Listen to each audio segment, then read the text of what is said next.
c'est effectivement une visite historique pour plusieurs raisons. Déjà parce que Barack Obama arrive en fin de mandat et rêvait de poser son avion sur l'île de Cuba. Et c'est quelque chose d'important. Il faut voir que pour lui, cette visite est essentiellement politique.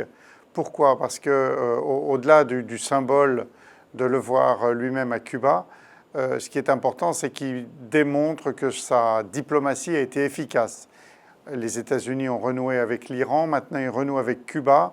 Ce sont deux points importants, deux pays que ses prédécesseurs qualifiaient d'axe du mal. Donc c'est quelque chose de très important. Maintenant, Castro, lui, n'attend pas du tout la même chose de cette visite. Pour Raúl Castro, c'est essentiellement une visite à dominante économique. Pourquoi? Parce que Cuba est en pleine réflexion sur les réformes économiques à engager.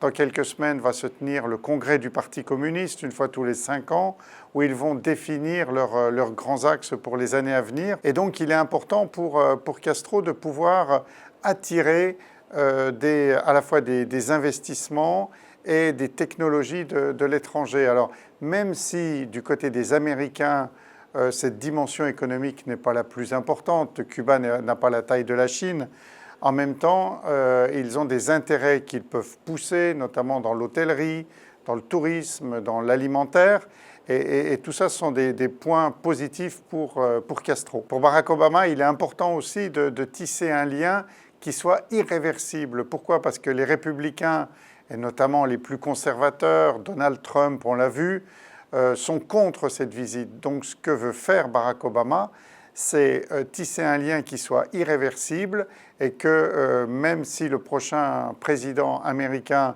est un républicain, on ne le sait pas encore, même lui ne pourra pas détricoter ce qui a été fait par Barack Obama.